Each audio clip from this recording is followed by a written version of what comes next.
How was that dealt with, both with your family and then with Coach Ferentz? Yeah, I mean, so from my brother's side, that's my brother. That's his opinion. Will never turn my back on my family or anything like that.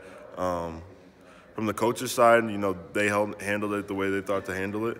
And from my perspective, it doesn't really affect me. I just go in when I'm told to go in, and that's all I can really do about it. So, my brother and my family have their opinions, but I guess, that doesn't really matter in that situation. So yeah.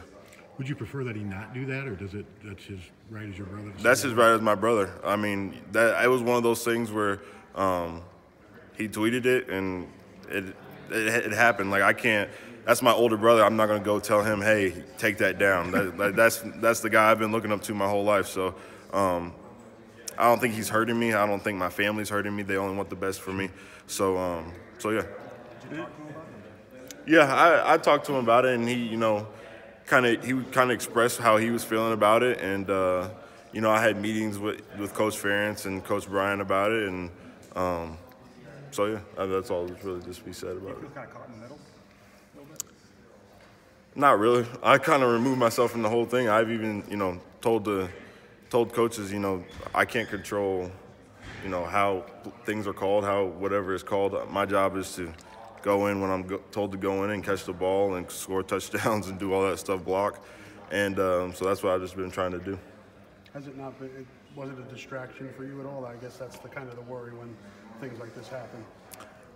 No, I don't feel like it's a distraction for me or my teammates. I feel like trying to continue and coming in, continuing to talk about it would have made it a distraction.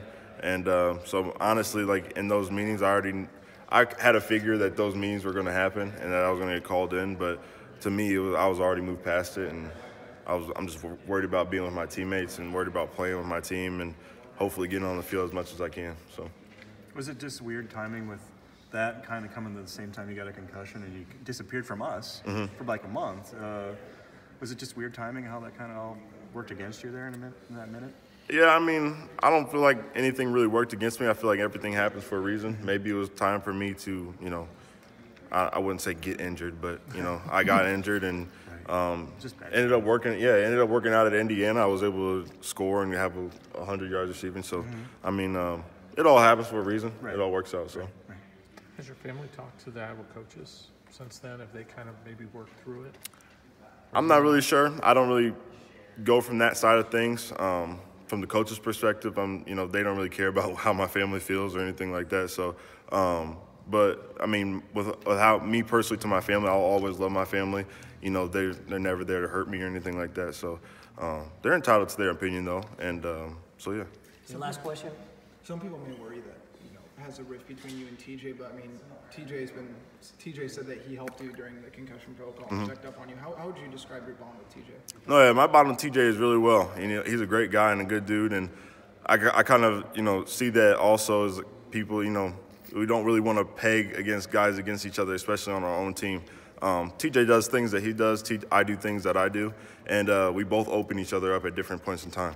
So I think that it's definitely a tandem thing. I feel like one's not as good without the other, and that goes for both cases. So I'm happy for all his successes. He's been happy for all my successes, and we go from there. So. All right, thanks, everyone.